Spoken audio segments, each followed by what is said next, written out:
Certains estiment aujourd'hui que les autorités du Niger sont celles qui ont parcouru et accompli plus encore que celles, n'est-ce pas, d'autres pays en quelques mois seulement, notamment 2 mois et demi. En tout cas, c'est l'impression que cela donne, l'attitude même des autorités nigériennes, notamment celle du général Abdourahmane Tiani, qui s'est exprimé devant la presse locale le 1er octobre 2023, que ce soit en Haoussa ou en une autre langue. Nous avons pu parvenir à obtenir certaines des traductions.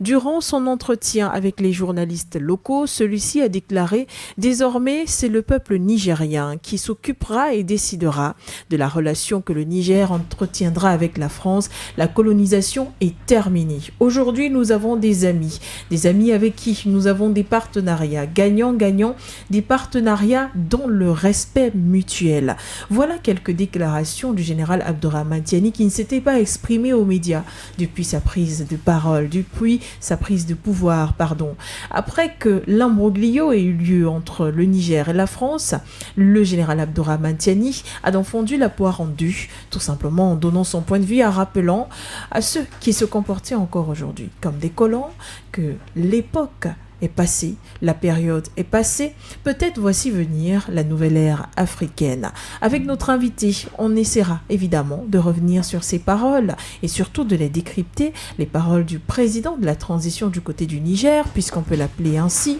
Certains panafricanistes ont estimé qu'une prestation de serment n'était pas une urgence, vu le combat actuel. Dans la deuxième partie de ce programme, nous parlerons d'une autre autorité de transition. Il s'agit du général Oligui Nguema, du côté du Gabon en Afrique centrale. Celui-ci, après avoir accompli une visite le 19 septembre dernier du côté de la Guinée-Conakry, la Guinée équatoriale, se rend aujourd'hui du côté de son homologue Denis Sassou Nguesso au Congo-Brazzaville. Celui-ci espère de lui qu'il joue les médiateurs en ce qui concerne la levée de sanctions contre son pays depuis le putsch qui a eu lieu de ce côté.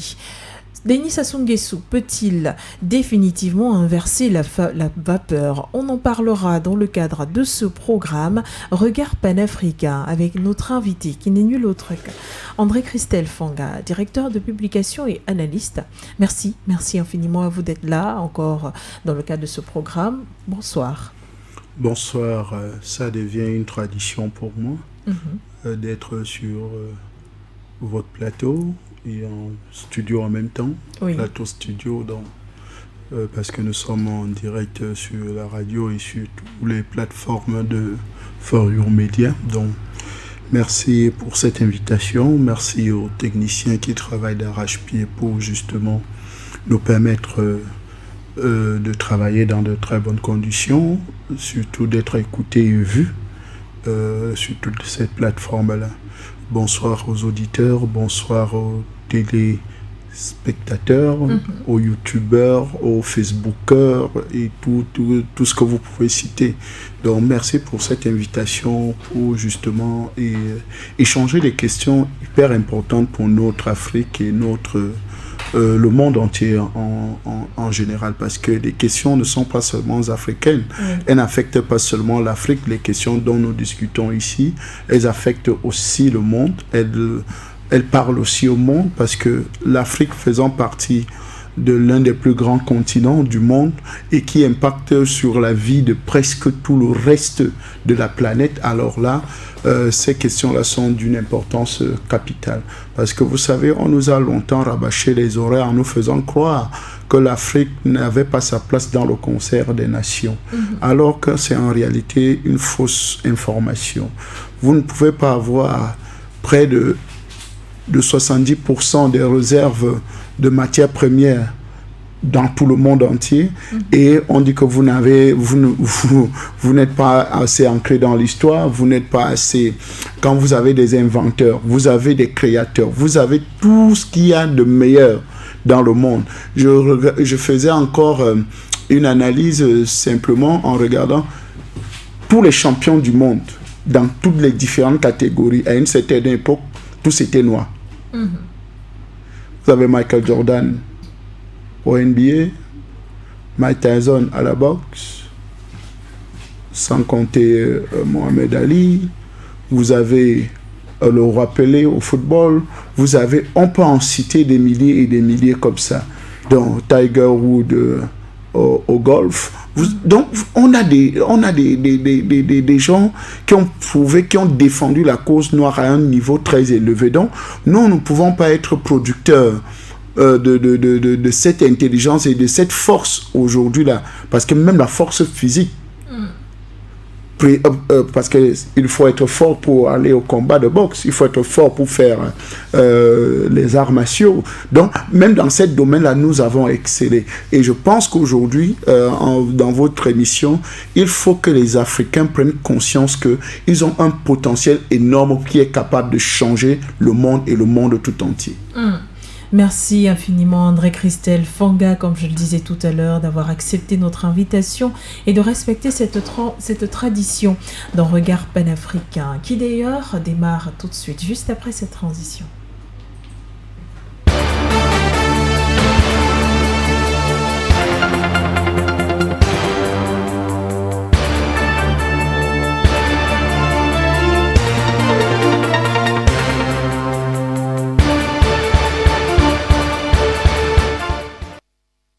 Vous nous regardez à travers nos différentes plateformes For You Media Africa, nous écoutez à travers la radio panafricaine For You Radio. C'est un plaisir de vous servir et de vous retrouver encore dans le cadre de ce programme Regard panafricain.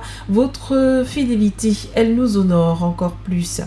Alors, André-Christelle Fanga, le peuple nigérien est le seul qui va dicter les relations futures avec la France. C'est la déclaration du du général Abdourahmane Tiani, qu'on peut considérer comme le président de la transition du côté du Niger. Des déclarations qui arrivent pile poil lorsque des velléités de déstabilisation aussi bien du Niger que du Sahel sont agitées, mais également après des réponses de la partie française assez tumultueuse. Maintenant, on n'oublie pas qu'aujourd'hui, Paris se place dans la posture de négociation.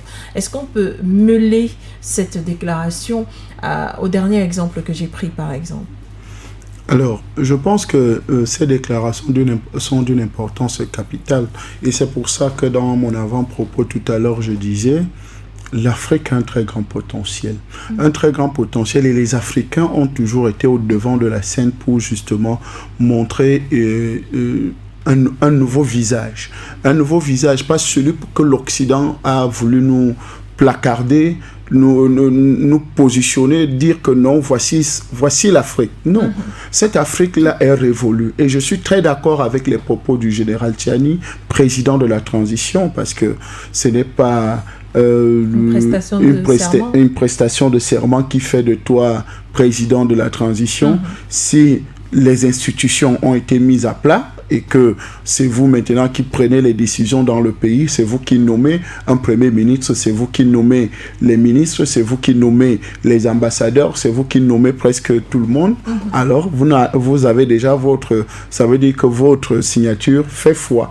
Donc, il y a la légitimité. Il y a déjà la légitimité. Et l'une des choses qu'il faut, et c'est des questions qu'il faut rapidement évacuer dans la tête de certains Africains, parce que ils pensent que le cérémonial est plus important que l'action. Oui. Vous comprenez un peu? Parce que ils veulent prendre l'exemple avec la rapidité de ce qui s'est fait au Gabon. Mais c'est tout sauf un coup d'État au Gabon. Vous comprenez un peu? C'est tout sauf un renversement de l'ordre colonial établi au Gabon. Suivez mon regard, parce que j'ai toujours pris l'exemple ici sur votre plateau, et j'ai toujours dit sur vos plateaux, il y a des coups d'État réactionnaires et il y a des coups d'État révolutionnaires. Il y a la rupture de l'ordre colonial, n'est-ce pas? La rupture de l'ordre colonial, c'est cette France-Afrique installée dans nos différents pays. C'est un ordre colonial, ces constitutions colonialistes, ces constitutions ces élections, qui sont faites pour justement maintenir une certaine catégorie de personnes au pouvoir. Donc, ça n'a rien à voir avec la volonté populaire du peuple. Donc, vous comprenez un peu, j'ai toujours pris cet exemple, madame. Dans une élection, vous avez, par exemple, dans un pays qu'on appelle le Cameroun, vous avez près de 30 millions d'habitants. Et l'ECAM, qui est l'organe de l'organisation des élections, vous annonce entre 6 millions et 7 millions d'inscrits. Nous sommes 30 millions, près de 30 millions, pour ne pas être limite, près de 30 millions. Alors, vous avez 7 millions d'inscrits. 7 millions d'inscrits, vous avez 3 millions de votants. C'est-à-dire, sur ces inscrits-là, c'est 3 millions qui vont encore au vote. Oui. Le gagnant de l'élection gagne avec 2 millions 500. Vous pensez que c'est une élection véritable? Parce qu'en réalité, sur 30 millions, parce que quand on parle de 30 millions de Camerounais, ça veut dire que les 30 millions de personnes qui sont déjà en âge de voter, donc qui ont déjà atteint la majorité. Donc vous voyez qu'en réalité, le peuple ne se sent pas concerné véritablement à base de cette élection-là. Donc vous comprenez aujourd'hui que quand le général Tiani, président de la transition, chef de l'État du Niger, vient mettre au devant de la scène que le peuple est le seul garant de la souveraineté de l'État du Niger. Parce que c'est ce qu'il veut dire. C'est le peuple qui décide de comment ça va se passer, avec qui on va travailler, avec qui on va négocier, avec qui on doit faire affaire. Et ça remet au centre, n'est-ce pas, la démocratie originelle. Malgré que moi je ne crois pas à la démocratie, je ne cesserai jamais de le répéter. Moi je ne crois pas à la démocratie, cette démocratie occidentale. On peut croire à autre chose. Donc je pense qu'aujourd'hui, en remettant le peuple au devant de la scène, le grand garant de la souveraineté de l'État du Niger, parce qu'il n'y a pas meilleur dirigeant que le peuple. Et d'ailleurs, c'est le latin qui nous dit que vox Dei, vox populis, la voix de Dieu, la voix du peuple, la voix de Dieu. Donc vous comprenez que si le peuple décide, ça veut dire que ils ont vu, ils ont entendu, et ils veulent que ça se passe dans ces conditions-là. Et eux qui sont au devant de la scène, ils ne peuvent que obéir à la volonté de ce peuple-là. Et la preuve en est, le peuple aujourd'hui est assez maturé, est assez solide, est assez compréhensif des enjeux du monde actuellement. C'est pour ça que cette déclaration vient à point nommé pour nous conforter dans notre position que ce n'est plus véritablement les pays où des États compradors, des États où le dirigeant est le suprême, est celui qui décide, est l'alpha et l'oméga de la nation, qui décide de vie et de mort, qui décide des contrats, qui décide de tout. Sans jamais faire de retour et de bilan au peuple. De retour et de bilan au peuple. Donc, aujourd'hui, et c'est ces paradigmes-là qui sont en train d'être changés, d'être enlevés, parce qu'en réalité, si vous ne mettez pas le peuple au centre de vos préoccupations politiques, ça veut dire que vous ne travaillez pas pour ce peuple-là, vous travaillez plutôt pour des individus. Le peuple est donc appelé à se manifester, à donner son point de vue, mais on connaît déjà la position du peuple par rapport à cette relation entre le Niger et la France. Lorsqu'on se tient juste, on s'en tient juste aux différentes manifestations qui ont eu lieu autour des bases militaires, lorsqu'on s'en tient à certaines manifestations, même au-delà de ces bases militaires, on comprend qu'aujourd'hui, le peuple a besoin d'une rupture totale. Alors, le président Abdourahmane Tiani, même s'il le voulait structurer de manière différente aujourd'hui la relation entre la France et le Niger, il ne pourrait qu'abdiquer devant la volonté de ce peuple-là. Mais si toute l'arsenal de M. Emmanuel Macron, c'est-à-dire son arsenal politico-administratif, politico-administratif militaire, a échoué au Niger, ajoutant même diplomatique, a échoué au Niger, ça veut dire que rien ne peut arrêter la volonté d'un peuple. Même les chars les plus puissants du monde, même Poséidon, vous connaissez Poséidon, non? Même Satan 2, même je ne sais pas quelle arme encore, ne peut pas arrêter la volonté d'un peuple. Vous comprenez un peu? Parce que la réalité, c'est qu'aujourd'hui, les peuples africains sont matures. Certains sont matures, parce que d'autres sont encore immatures. le discours panafricaniste est en train de se propager comme la semence de l'évangile dans les familles, dans les villes, dans les villages, dans les nations. Et c'est ce discours-là qui a maturé le peuple et qui permet que le peuple aujourd'hui peut se tenir debout comme un seul homme et dire: messieurs, voilà la direction que vous devez prendre. La preuve en est, devant des bases militaires françaises face aux hommes en armes, le peuple n'a pas eu peur de rester des jours et des jours et des jours devant ces bases militaires en disant que vous partez. Le peuple n'a pas eu peur d'aller devant l'ambassade, de rester pendant des jours et des jours et des jours, dire à monsieur Ité, qui était un fugitif, un sans-papier illégal au Niger, de dire que monsieur, vous allez quitter le Niger. Et tout approvisionnement, tout ce qui était surpris, n'est-ce pas, en train de vouloir approvisionner l'ambassade, était arrêté. Donc vous voyez que le peuple a compris les enjeux, et donc ce n'est pas le général Tchiani aujourd'hui qui viendra faire le contraire de ce que le peuple demande. Mais maintenant, ce qu'il faut dire, c'est que même quand on donne la possibilité au peuple de s'exprimer, ça veut dire qu'il y a quand même des leaders, il y a des gens qui pensent pour le peuple, qui pensent que non, voici ce qu'il y a de mieux pour le peuple, n'est-ce pas? Et c'est pour ça que le peuple a cette réaction, parce que le peuple est plus réactionnaire. Le peuple est réactionnaire face à des décisions qui ne leur sont pas favorables.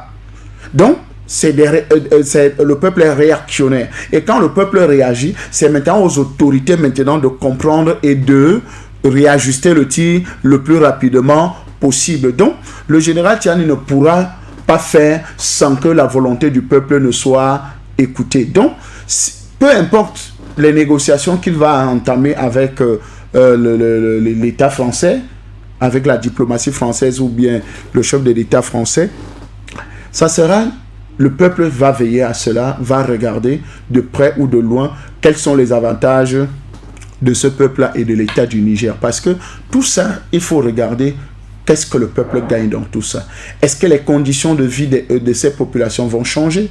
Est-ce qu'on aura de l'eau? Est-ce qu'on aura de la lumière? Est-ce qu'on aura des moyens pour envoyer des enfants à l'école, pour faire ceci, pour construire une famille véritablement dans ces États-là qui étaient taxés hier de pauvres, parce qu'ayant un potentiel de richesse énorme, parce que vous ne pouvez pas être deuxième producteur ou troisième, n'est-ce pas, d'uranium dans le monde, et on vous taxe de pays pauvres et très endettés. Et en dehors d'être pauvre, très endetté, vous n'êtes pas dans le classement selon les Nations Unies, l'avant-dernier pays le plus pauvre de la planète Terre. Alors, quand on vous fait de tels classements et que quelqu'un s'enrichit sur votre dos, c'est-à-dire l'État français s'enrichit sur le dos du Niger, qui vend l'uranium du Niger à d'autres États. D'abord, elle exploite l'uranium du Niger pour son industrie, pour son énergie, pour ses centrales nucléaires. Elle utilise l'uranium et maintenant, elle revend le même uranium à d'autres États et au prix fixé au prix mondial. Oui. Et en achetant à moins de coût, pas même, parce qu'acheter même c'est trop dit. Parce que ce n'est pas ça de l'achat. Ils ramassaient dans un pays qu'ils avaient laminé, que ce soit politiquement, que ce soit militairement, que ce soit socialement. Donc, vous comprenez qu'en réalité, le peuple doit veiller à son épanouissement, aux décisions que les autorités de transition doivent prendre.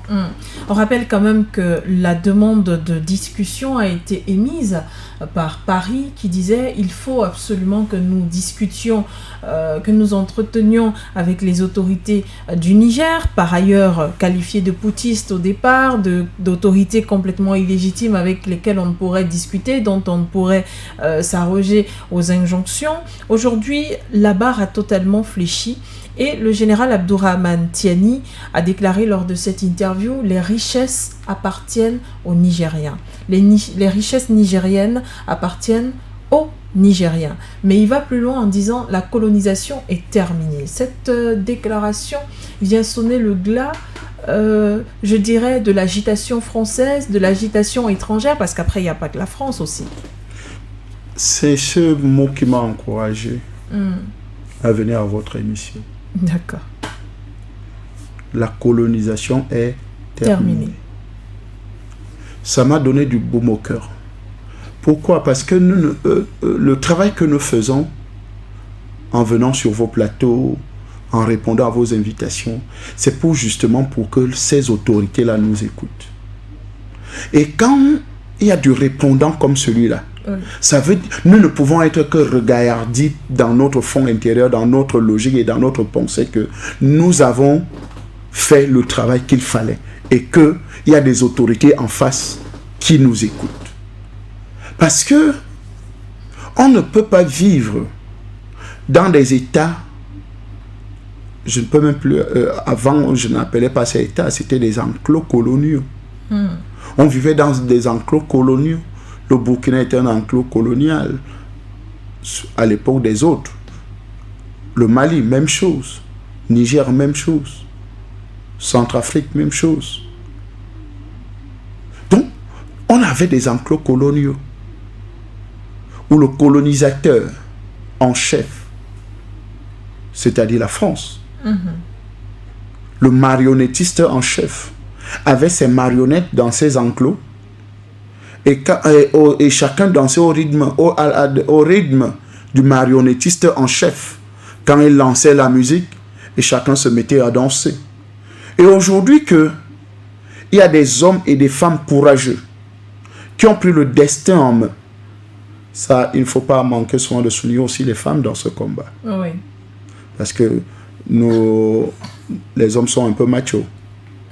Ils oublient de souligner le rôle important des femmes dans ce combat. Et ce combat, des femmes sont en plein dans ce combat. Pour simplement, malgré que la plus grande partie n'est pas encore très impliquée, mais nous les appelons davantage, c'est aussi une interpellation à ces femmes qui nous écoutent, de s'impliquer véritablement dans le combat panafricain, parce que c'est eux qui dirigent les maisons. C'est eux qui peuvent mieux implémenter la politique panafricaine dans les maisons, aux enfants et tous ceux qui regardent. Parce que les politiques panafricaines commencent par... en fait, pour mieux comprendre la politique panafricaine, l'idéologie panafricaniste, première des choses commence par ce que tu vois, par ce que tu écoutes. Si tu n'écoutes pas For You Media, si tu ne vois pas For You TV, si tu ne vois pas ces autres médias panafricains, et que tu es concentré dans d'autres chaînes que nous connaissons, vous voyez que vous n'allez pas véritablement comprendre ce que c'est que le panafricanisme et pourquoi le panafricanisme. Donc, nous sommes là pour dire merci à ces femmes qui ont déjà compris et qui s'engagent, et que cette jonction femmes, hommes et jeunes, pardon, pour la libération de notre continent, et que dans cette logique, nous travaillons, et nous continuons à travailler, et que des autorités nous écoutent, alors là, et arriver à cette déclaration, parce que c'est la déclaration qui est la plus importante, parce que tout commence par la parole. Si la parole est dite, alors le reste va se matérialiser. Parce que même les Saintes Écritures, Dieu pour créer le monde a commencé par la parole. Au commencement était la parole était avec Dieu et la parole était Dieu. Donc toute chose commence par la parole. Avec une déclaration de cette envergure, que la colonisation est terminée, ça veut simplement dire qu'il a compris lui-même les enjeux. Le peuple a compris les enjeux. Et maintenant, c'est à eux maintenant de faire cette jonction, peuple, autorité, et maintenant pour véritablement dénicher tous les troncs, les souches de la colonisation. Et nous savons, quand on dit la colonisation est terminée, ce n'est pas seulement en faisant partie des bases françaises, parce que ça fait partie des impératifs, n'est-ce pas? Il faut faire partie des bases françaises pour dire que la colonisation est terminée. Ne plus avoir des armées étrangères sur le territoire d'un État véritablement. Et s'il doit même avoir des armées, ça doit être sous le contrôle étranger. S'il doit avoir des armées étrangères dans un territoire, il faut que ces armées-là soient sous le commandement de l'armée de cette nation. Pas qu'il y ait des opérations, n'est-ce pas, autonomes, comme on avait les forces Barkhane, Serval et tout le reste là, qui avaient pour commandant des généraux, colonels français le chef de l'armée principale, qui est le président de la République, n'a aucune mainmise sur ces différentes armées qui se trouvent dans différentes forces. Non, je pense que ce n'est pas logique, et c'est pour ça que je dis, s'il faut véritablement qu'il y ait une coopération militaire, il faut que l'armée de cet État-là soit au devant et que les autres soient en second, et véritablement regarder qu'on choisisse véritablement l'armée qui vient, bien sûr, les partenaires étrangers, parce que nous savons ce que les partenaires étrangers, certains partenaires étrangers font dans nos territoires. Donc, pour simplement dire que... Faites allusion à ceux qui cherchent les terroristes souterrains. Bien sûr, bien sûr. Donc, qui cherchent dans les mines, les mines d'or, de diamants et du reste, en fait, qui ne sont pas des militaires, mais qui sont des ingénieurs miniers qu'on a envoyés, ou bien des petits creuseurs de trous pour trouver de l'or et tout ce qu'il faut. Donc, voilà un peu ce que je peux dire par rapport à cette déclaration, et que je dis davantage que si on dit que la colonisation est terminée, et ça, je crois que l'autorité nous écoute et les autorités du Niger nous écoutent, si vous dites que la colonisation est terminée, ça veut dire que vous prenez un engagement. Elles sont sur la bonne voie, les autorités du Niger, en faisant cette déclaration. Bien avant, les actions accompagnent totalement cette déclaration. La colonisation est terminée. Selon vous, c'est suffisant? Je pense que la déclaration et les actions sont déjà font déjà jonction. Oui. Se joignent déjà, de la parole aux actes. Mais il faut aller plus loin. Je pense qu'ils sont dans la bonne voie. Et si de manière chronologique, les événements vont bon train, alors là, je pense que d'ici décembre ou bien l'année prochaine, on va véritablement sentir que la colonisation est terminée. Parce que l'une des choses qu'il faut rappeler, c'est qu'il y a eu la charte du Leftafko-Gourma de ces trois États, Mali, Burkina Faso et Niger, qui veulent travailler ensemble, n'est-ce pas, pour le renforcement de leurs armées, une coopération, que ça soit économique, militaire et tout le reste. Alors, en signant cette charte, c'est une façon de dire que nous sommes en train de créer une nouvelle communauté, l'Association des États du Sahel, qui est en train de se mettre en place et qui est ouverte à d'autres États qui veulent entrer dans cette charte-là et dans cette association-là. Donc, quand il y a ce genre de projection, ça veut dire qu'il y a des ambitions derrière. Ça veut dire qu'il y a des défis à relever. Et l'un des plus grands défis que nous savons tous, c'est la monnaie. C'est l'argent. Et vous savez que l'argent, c'est le nerf de la guerre. Et nous savons tous que dans cette zone francophone où nous sommes, nous avons le franc CFA qui est un rouleau d'étranglement de premier ordre. Si un seul instant, on récupère notre uranium, on récupère l'or, on récupère toutes les matières premières, et qu'on les revende toujours en franc CFA, et que le trésor public français prend toujours 50% lors des ventes, rien n'a changé. Effectivement. Et pour ceux qui ne connaissent pas la définition du franc CFA, c'est franc des colonies françaises d'Afrique. Le franc CFA, c'est le franc des colonies françaises d'Afrique. Donc nous ne pouvons pas dire que la colonisation est terminée et nous avons le franc CFA encore. C'est pour ça que j'ai dit, c'est sur la bonne voie. Ça veut dire qu'il y a des décisions à prendre. Et c'est le plus grand cordon ombilical qui tient. Rappelez-vous de Sékou Touré, de la Guinée. Oui, la Guinée-Conakry. Guinée-Conakry. Sékou Touré, quand il rompt ses relations avec la France, la première des choses, c'est de faire sa monnaie. Malgré que la France a joué, c'est-à-dire ils sont allés fabriquer des faux billets pour venir remplir l'État guinéen avec ces faux billets-là. Donc pour que ça ne marche pas. Vous comprenez un peu. Donc, vous comprenez que le travail des premiers révolutionnaires, c'est d'abord de chercher à créer une monnaie, à faire sa monnaie. Oui. Et le franc CFA doit disparaître parce que c'est le franc des colonies françaises d'Afrique. Mais à un moment, monsieur André Christelle Fanga, où les autorités sont occupées sur tous les fronts sur le plan sécuritaire, est-ce qu'il y a réellement cette concentration? Parce qu'on a l'impression, justement, que sachant qu'il faut avoir sa propre monnaie, qu'il faut assurer sa propre sécurité pour être sûr d'être souverain, il y a ces deux parties qui restent aujourd'hui complètement compliquées, si on peut le dire comme ça, mais pas infaisables.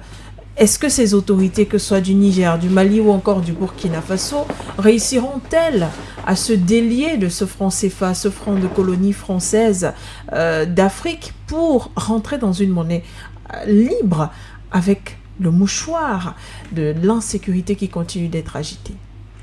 Alors, c'est l'argent qui fait l'insécurité.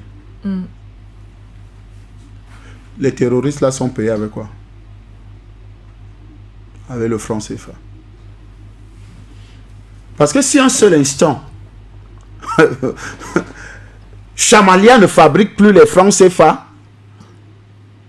et soit sous les faux prétextes d'aller libérer un Français qui a été pris en otage, et que la France paye la rançon, oui, n'est-ce pas? Une façon déguisée de financer les terroristes. Suivez mon regard. Donc, vous voyez les techniques de financement du terrorisme. On a même appris qu'au Burkina Faso, pour qu'il y ait des élections par le passé, les autorités élues démocratiquement, ou alors celles qui voulaient se faire réélire, devaient donner de la monnaie aux terroristes afin d'avoir de la paix. Bien Mais sûr. alors ces terroristes allaient se ravitailler en matériel de guerre, en matériel de terrorisme, et revenaient mieux armés et donc multiplier l'insécurité sur le Donc, territoire. vous comprenez que s'il n'y a pas d'argent, Oui, si le franc CFA meurt, le terrorisme meurt. Donc, les questions d'économie monnaie sont liées à l'insécurité. Et c'est une décision, mais on ne meurt pas. Oh, regardez la Russie, par exemple. On va dire que la Russie, c'est un pays hyper puissant et tout et tout. Oui. Mais regardez la Russie. On l'a coupé de toutes ses vivres au niveau de l'Europe, États-Unis, un peu de partout. oui. Mais la Russie a fait plus de bénéfices que... Avec un PIB grandissant. Mais j'ai dit plus de bénéfices parce que quand on parle du produit intérieur brut, ça veut dire qu'il y a eu des bénéfices. Il y a eu de l'évolution. Ça veut dire que les caisses se portent bien. Oui. Vous comprenez un peu? Donc, pour simplement dire que ces gens nous font croire que c'est impossible de vivre sans le franc CFA. Mais j'ai suivi des excellents économistes. Et d'ailleurs, vous invitez souvent un économiste que je connais, le docteur Yam Timba ici, qui vous explique comment sortir du franc CFA en quelques temps. Oui. J'ai suivi le professeur Akbou plusieurs fois sur plusieurs médias et il en fait des conférences même. Sur la même question. Oui, comment faire sortir du franc CFA en 3 jours. Ça n'a rien de fastidieux finalement. Ce n'est pas fastidieux, c'est pas magique. Oui. C'est une volonté politique. Et dès que cette volonté politique se met en place, et d'ailleurs, on a l'élément essentiel. Parce que, vous savez, l'une des choses qu'on a trompé l'Afrique avec, et surtout les États francophones, c'est le papier. Qu'on appelle le franc CFA. Et c'est ça qu'on appelle argent. Mais non, c'est pas ça l'argent. C'est pour ça que vous voyez la chute du dollar dans le monde. Parce que le dollar ne repose sur rien. C'est le vent. Et c'est une richesse américaine. Les Américains ont tout fait pour que le dollar devienne une monnaie planétaire. Parce qu'en réalité, c'est du vent. Ils vendent du vent. Vous savez que monsieur, on l'appelle, celui qui devait être l'ancien directeur général du FMI, Dominique Strauss-Kahn. Le jour que Dominique Strauss-Kahn il est directeur général du FMI, et il veut aller voir où l'or américain est déposé, à Fort Knox. C'est là où les problèmes de Dominique Strauss-Kahn commencent. Parce qu'il dit que vous ne pouvez pas avoir une monnaie soi-disant qui est basée sur l'or, Oui. qui se repose sur l'or, et que c'est vous qui êtes la garantie, et vous avez la garantie de cette monnaie-là dans vos banques. Il faut que je vienne voir cet or-là de mes propres yeux. C'est là où les problèmes de Dominique Strauss-Kahn ont débuté. C'est comme ça que sa chute arrive. Pourquoi? Parce qu'il voulait voir sur quoi est posé le dollar. Le dollar doit se reposer sur l'or. Donc, aujourd'hui, si un seul instant, nous voulons sortir de la pauvreté, nous voulons sortir de cette économie barbare et sauvage, n'est-ce pas, oui, imposée avec la monnaie appelée franc CFA, nous avons de l'or, nous avons du diamant, nous avons des pierres précieuses, nous avons des éléments qui peuvent nous permettre d'avoir... On peut simplement faire le troc. Est-ce qu'on n'a pas vécu du troc? Les pays africains ont vécu du troc, non? Quand je parle du troc, c'est simplement quoi? La Chine veut les matières premières. Par exemple, la Chine veut de l'or. Il dit, ok, vous voulez de l'or? Nous, on a besoin des hôpitaux. Nous, on a besoin des écoles. Nous, on a besoin du système, peut-être des barrages, je ne sais pas. On a besoin d'électricité. On a besoin de ceci. On vous donne l'exploitation de l'or de tel gisement, qui est, c'est vous-même qui connaissez encore les statistiques, parce que l'une des choses qui est encore une aberration pour les Africains, c'est que même les gisements d'or, c'est toujours les Américains. C'est les Américains, c'est les Français, c'est les Européens, c'est toujours les Occidentaux qui vous disent que non, l'indice minier de tel endroit, c'est tel pourcent. Donc, vous voyez que vous-même, vous n'avez pas les statistiques vous-même du potentiel minier que dans nos territoires. Donc, même quand on commande les études, quand les États commandent les études, c'est toujours les ingénieurs étrangers qui viennent faire ces recherches-là. Donc, vous voyez un peu. Par exemple, il y a une aberration. Au Tchad, on découvre le pétrole. Le Tchad est où? En haut du Cameroun. Le Tchad est placé en haut du Cameroun. Vous voyez un peu? Oui. Mais il y a le pétrole au Tchad. Vous connaissez le projet, vous appelez ça quoi? La pépiline Tchad-Cameroun. Oui. C'est-à-dire le pétrole tchadien qui du Tchad pour traverser jusqu'à Kribi et tout. Voilà. Comment est-ce possible qu'il y ait du pétrole au Tchad et qu'il n'y ait pas le pétrole à l'extrême nord, au nord et dans la Damawa? C'est pas possible. Donc, vous voyez que si un pays qui est au-dessus de l'autre et que son bassin n'a pas de pétrole, ça veut dire que les indices pétroliers sont faussés. Donc, vous comprenez que c'est ces indices-là, n'est-ce pas, ces investigations-là, ces recherches-là qui sont tronquées et ça fait que finalement, on ne connaît pas, on n'estime pas véritablement nos valeurs minières, nos valeurs des ressources minières ou bien des ressources naturelles que nous avons. Donc, véritablement, je pense qu'on peut vivre du troc. On peut échanger nos matières premières avec des États sérieux qui peuvent nous apporter d'autres choses. Donc, sortir de ces différents... Je vous ai dit que l'argent, c'est le nerf de la guerre. C'est l'argent qui fait qu'il y ait l'insécurité. Si les terroristes commencent à manquer d'argent, ils vont sortir des brousses. C'est parce qu'il y a des financements. Vous savez pourquoi l'Ambazonie a échoué au Cameroun? Pourquoi? Parce qu'il y a eu des méthodes pour traquer les financements de ces ambazoniers-là. Et quand ils ont eu faim, n'est-ce pas, eux-mêmes ont commencé à déposer les armes pour ceux qui étaient plus courageux. D'autres ont déposé les armes.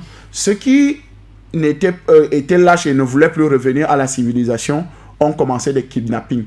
Ont commencé à tuer leurs propres frères. Ont commencé à kidnapper leurs propres sœurs et frères. Oui. Pour faire du chantage aux familles.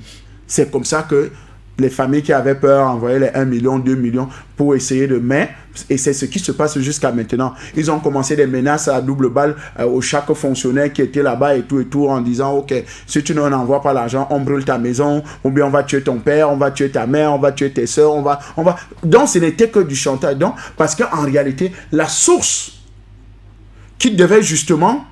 n'est-ce pas, ravitailler davantage cette lutte, cette guerre, n'est-ce pas, cette barbarie, n'est-ce pas, parce qu'on ne peut même pas appeler ça guerre, cette barbarie, n'est-ce pas, cette sauvagerie, aujourd'hui, a été stoppée net. Les autorités camerounaises ont vite compris où devait venir l'argent et ont mis le grappin dessus. Donc, voilà comment on arrête le terrorisme. Donc, les problèmes d'insécurité peuvent être résolus si le problème de financement est... Si un seul instant, les terroristes, n'est-ce pas, ont plein de billets de francs CFA comme Chamalière fabrique et leur donne. C'est-à-dire la France fabrique beaucoup d'argent et leur donne. Oui. Qui n'ont plus d'argent, ils ne peuvent plus acheter des armes avec. Ils ne peuvent plus acheter à manger avec. Ils vont faire quoi avec? La preuve en est, il y a d'autres qui ont transformé leur domicile en séchoir. Je parle du Cameroun. Parce qu'ils ont plein de billets là-bas qui ne sont plus valables. Ils ont beaucoup d'argent. Mais ça ne passe plus sur le marché. Servir, oui. Ça ne peut plus servir parce que c'est déjà déclassé. Donc, vous voyez des méthodes, comment on fait pour mettre des gens en mal. Vous comprenez. Et d'ailleurs, on a lancé une opération au Cameroun de changement de billets. Oui. La BAC a donné une marge de temps pour justement...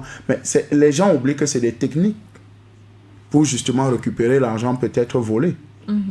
Parce qu'il y aura des gens qui auront l'argent. Et la preuve en est, il y a des achats mirobolants qui sont en train de se passer aujourd'hui. Pour chacun essaye de vouloir découler l'argent pour le remettre dans un circuit pour reprendre des nouveaux biens. Il y a des gens qui vendent les maisons, qui achètent des maisons à des prix. J'en sais quelque chose parce que je suis aussi dans l'immobilier. Merci André Christelle Fanga. On termine sur cette thématique avant de passer à la deuxième qui nous amène vers d'autres autorités de transition du côté de l'Afrique centrale. Le général Abdourahmane Tiani a donc donné le ton, selon vous, après cette interview, aussi bien au peuple qu'aux pays étrangers, c'est-à-dire les frères, comme ils ont l'habitude de s'appeler, les pays frères, Mali, Burkina Faso, encore Guinée-Conakry, pour ne citer que cela. Mais il y a une chose également qui est à noter, à relever dans la déclaration du général Abdourahmane Tiani, c'est qu'il dit c'est la fin des partenariats traditionnels. On n'est plus obligé de fonctionner avec cela. On va aujourd'hui vers des partenaires qui offrent des relations gagnant-gagnant avec un respect mutuel. C'est un discours qu'on connaît déjà assez, notamment du Burkina Faso ou encore du Mali, qui se sont rapprochés avec les pays qui militent aujourd'hui pour le nouvel ordre mondial. Est-ce que le Sahel est en train de s'agripper à ce nouvel ordre mondial un peu plus vite finalement? Oui, je pense que au vu vous ne pouvez pas signer une charte comme celle de Liftafko Gourma et vous continuez avec les partenaires traditionnels. C'est pas possible, n'est-ce pas? Parce qu'au vu de la situation au niveau du Burkina Faso et du Mali, ils ont déjà amorcé une très bonne marche de partenariat avec la Russie, la Fédération de Russie, parce qu'il faut toujours le rappeler, c'est une fédération, parce qu'il y a plusieurs États qui se sont mis ensemble pour devenir la Russie. Donc, vous voyez qu'avec ça, et surtout qu'aujourd'hui, nous savons que les pays ne se développent pas seuls. Les pays se développent avec des partenariats. Oui.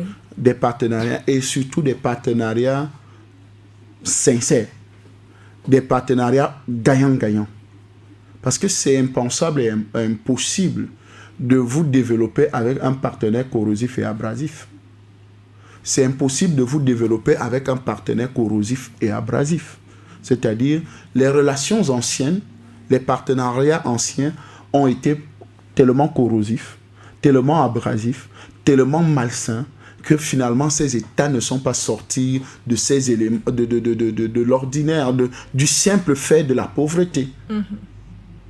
Vous imaginez, même au Niger, malgré que les femmes du Niger font beaucoup d'enfants, parce que c'est l'un des États les plus féconds du monde, oui, où chaque famille a entre 7 et 12 enfants. Vous voyez un peu, malgré l'état de pauvreté, l'indice de fécondité est tellement important. Donc, vous voyez que cet état est tellement méchant, l'état que le partenaire traditionnel est tellement méchant, que l'exploitation de l'uranium a laissé de la radioactivité dans certains villages. Parce que, en fait, les produits radioactifs, ils les enterraient ou bien les versaient comme ça en bordure de route. Ça, c'est quelque chose, je dis, c'est méchant. C'est-à-dire, en dehors de les appauvrir, vous provoquez des conditions de vie atroces à ces personnes-là. Oui. C'est là où vous vous retrouvez avec des cancers, avec des maladies d'un autre genre. Parce que la radioactivité, c'est quelque chose de... Ça produit du cancer en quelques mois.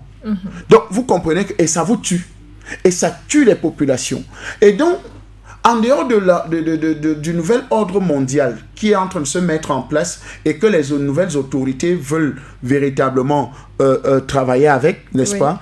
L'ancien ordre mondial avait un projet et a toujours ce projet-là. C'est d'éliminer une très bonne quantité des populations du monde. L'Afrique étant le continent jeune et qui sera très peuplé d'ici 2050 selon les statistiques, l'Europe étant un vieux continent où la plupart des gens sont en train de mourir, donc ils sont en train de rajeunir, mais dans leur projet, c'est-à-dire l'ancien ordre mondial, c'est qu'ils veulent avoir une Afrique sans les Africains. Donc il faut tout faire pour que les Africains meurent, il faut tout faire pour créer des conditions de pauvreté, des conditions de mal-être. Donc, si les bonbons ne vous tuent pas, la radioactivité va vous tuer. Si la radioactivité ne vous tue pas, le paludisme va vous tuer. Si le paludisme ne vous tue pas, le choléra va vous tuer. Donc, en fait, on crée des conditions de pauvreté pour que vous ne vous soignez pas, pour que vous n'ayez pas des conditions de vie. Et plus grave, le plus grand assassin, parce que les gens oublient cela, le plus grand assassin, c'est l'éducation. Le plus grand assassin du monde, c'est l'éducation. Oui. Quand vous donnez une mauvaise éducation à des peuples, sachez que vous avez fabriqué des criminels en puissance. Quand vous avez des faux docteurs, les faux docteurs tuent combien dans les hôpitaux? Des fausses opérations, des faux machins, des fausses manœuvres, des fausses prescriptions médicales, ça tue combien? Vous fabriquez des mauvais hommes politiques comme nous avons en Guinée, comme nous avons en Côte d'Ivoire, au Sénégal, au Togo, au Mali. Là. Quand l'éducation fabrique ce genre de politiciens, ce n'est que normal. Vous savez, le peuple est prêt à tuer un voleur d'allumettes, un voleur d'œufs, un voleur de ceci. Mais le peuple n'est pas prêt à aller défendre celui qui leur vole leur destinée, qui leur vole leurs rêves, qui leur vole presque tous deux. Parce qu'un mauvais politicien vole les rêves, vole l'avenir, vole tout. La preuve en est, ils sont nombreux dans des prisons, non? Avec beaucoup d'argent. Quand un Noureddin Bongo a beaucoup d'argent comme ça pour lui seul, Madame Sylvia Bongo a beaucoup d'argent pour elle seule. Maintenant, les biens des Bongo qui sont maintenant, qui veulent être récupérés maintenant par l'État français pour faire les logements sociaux. Pour les Français. Pour les Français. Alors vous vous posez la question que mais, ce n'est que normal. C'est pour ça que l'un des plus grands assassins que je le dis, c'est l'éducation. Si vous n'éduquez pas vos enfants, c'est des potentiels criminels de demain. On aura le temps de revenir sur la question de l'éducation en Afrique, justement, où les pays peinent à étudier ou alors à permettre aux enfants d'étudier l'histoire de l'Afrique, mais mémorisent beaucoup plus celle de l'Occident, donne l'impression à l'Afrique qu'elle n'a jamais existé sur le plan historique, mais on ne va pas y revenir. Sans transition, parlons à présent de l'Afrique centrale avec le Gabon et et des autorités de transition qui se sont déplacées vers le Congo-Brazzaville.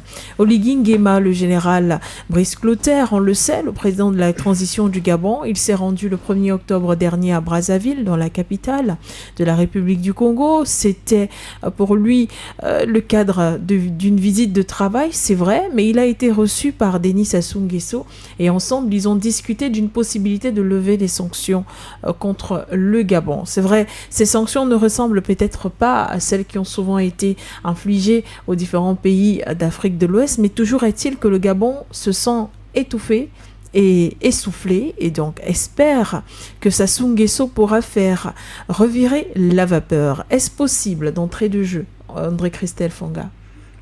Je pense que c'est un adoubement.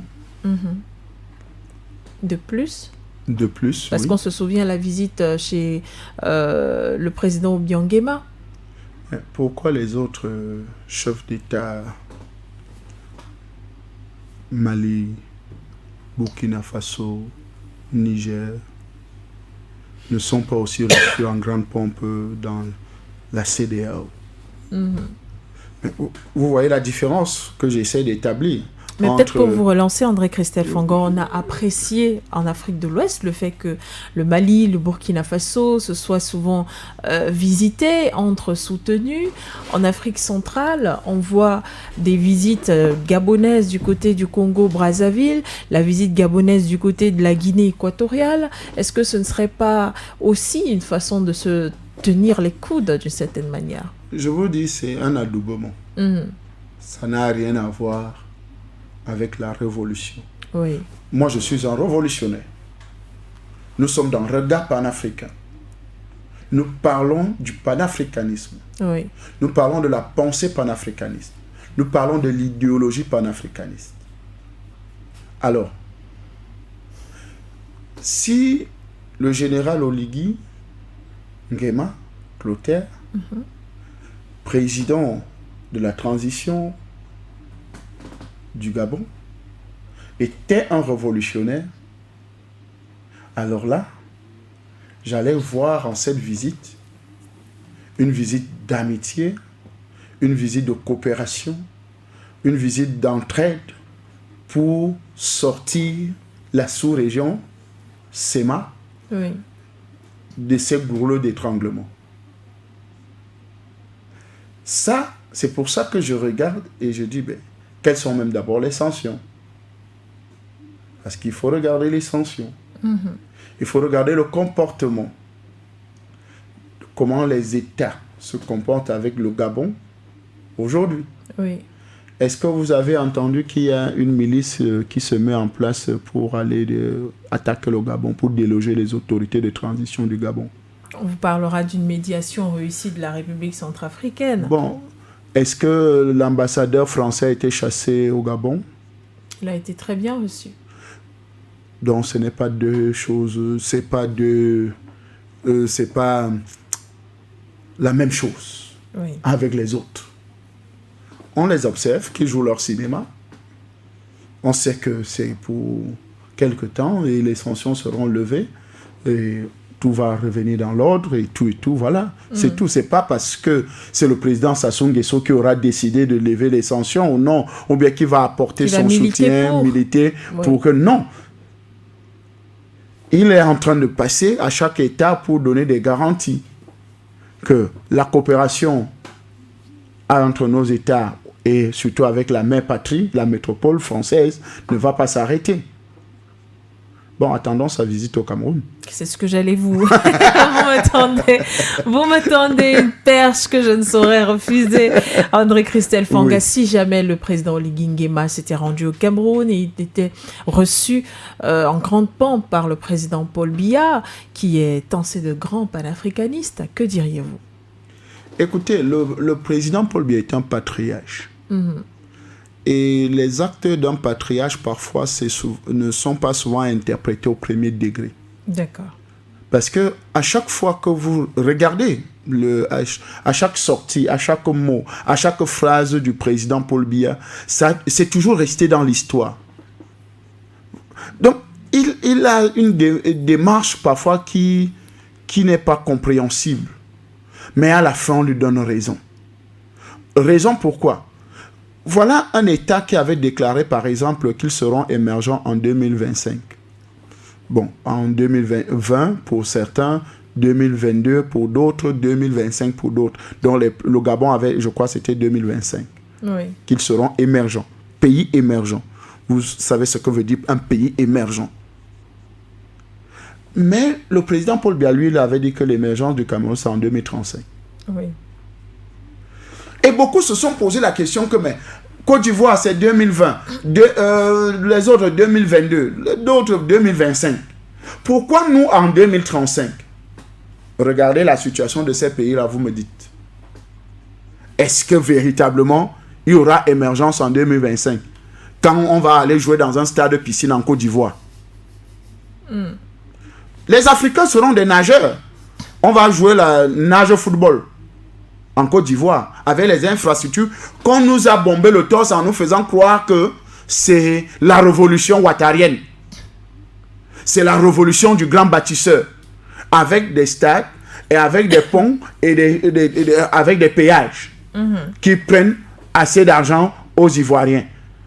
Donc, vous imaginez, donc, c'est pour simplement dire que si le président de la République du Cameroun, son Excellence Paul Biya, grand patriarche, grand panafricain, j'aime souvent le dire et le rappeler, reçoit le général Oligui Nguema, il faudra bien écouter. Il faudra bien suivre ce qui va sortir de là. En espérant qu'il n'y ait pas de bruit. Mais écoutez, ce qui est sûr, ça va sortir. Oui. Vous comprenez un peu? Parce que l'une des choses, pour qu'il y ait quand même un coup d'État de cette envergure, ou bien que ces autorités-là restent en place, je suis sûr que le patriarche président Paul Biya a eu un mot à dire.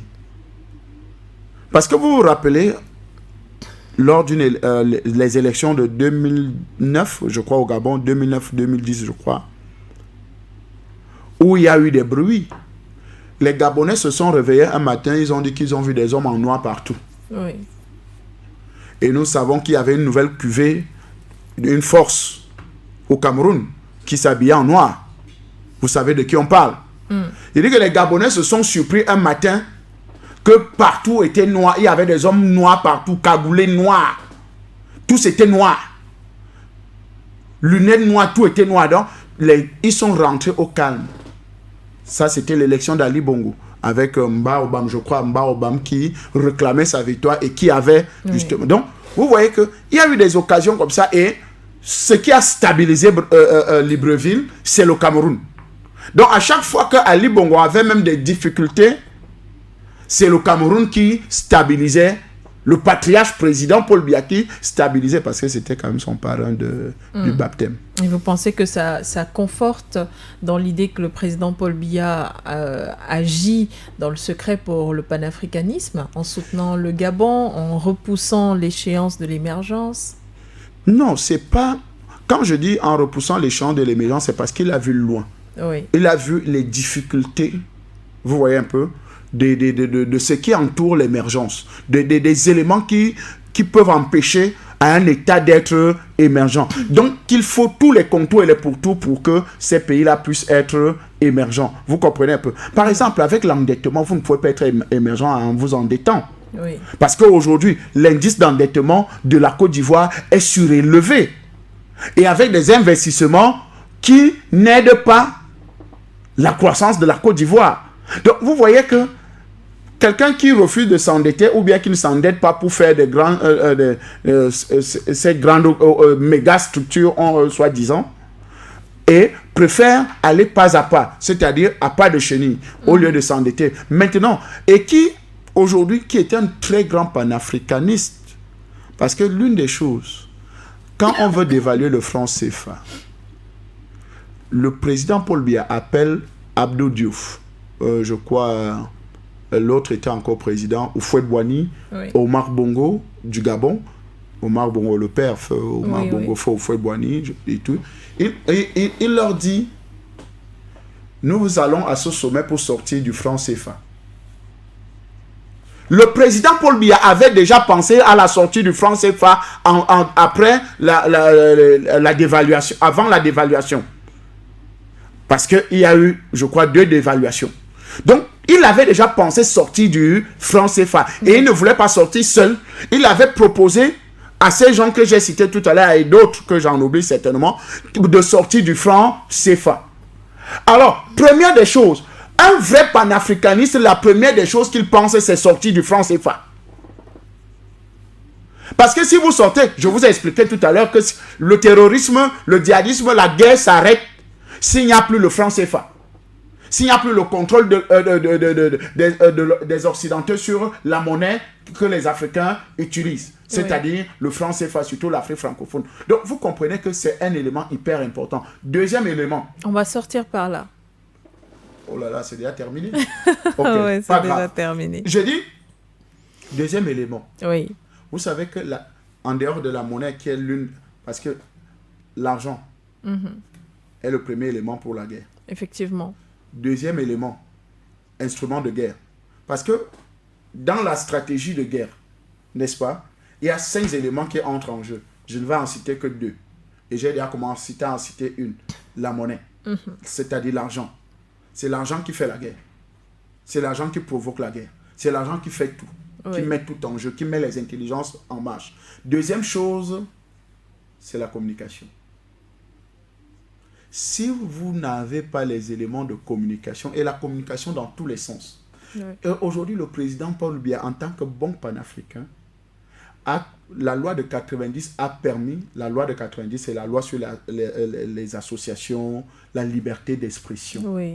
Et la liberté d'expression a fait naître des radios, des télévisions panafricaines, n'est-ce pas, qui ont un discours panafricain, qui ont des journalistes panafricains, qui ont des panélistes panafricains, des hommes politiques panafricains, qui distillent, n'est-ce pas, cette idéologie-là. Et le résultat que vous voyez au Mali, au Niger, au Burkina Faso, c'est grâce au Cameroun.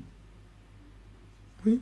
C'est pour ça que j'aime toujours dire l'unité de commandement de la libération du continent noir, ou bien des hommes noirs, ou bien des peuples opprimés de la terre, c'est au Cameroun. Merci André-Christelle Fanga, on retiendra ça comme dernière déclaration de votre part ce soir dans le cadre de ce programme Regard panafricain. Ce fut un plaisir d'avoir échangé avec vous, le temps est vite passé, c'est terminé. On se retrouvera certainement la semaine prochaine. Merci beaucoup de m'avoir invité et j'ai un grand bonsoir au patriarche président Paul Biya, commandant en chef des troupes de libération de l'Afrique noire. Merci à Nkele qui était à la mise en onde de ce programme, derrière les caméras également et à la réalisation. Merci à vous tous qui nous avez écoutés à travers notre radio panafricaine For You Radio. Merci de nous avoir regardés à travers nos plateformes For You Media Africa, l'application éponyme et à travers vos petits écrans. Ce fut un plaisir de vous retrouver. Rendez-vous dans quelques jours seulement pour le prochain numéro. C'était la première sortie du mois d'octobre. Excellent mois à tous.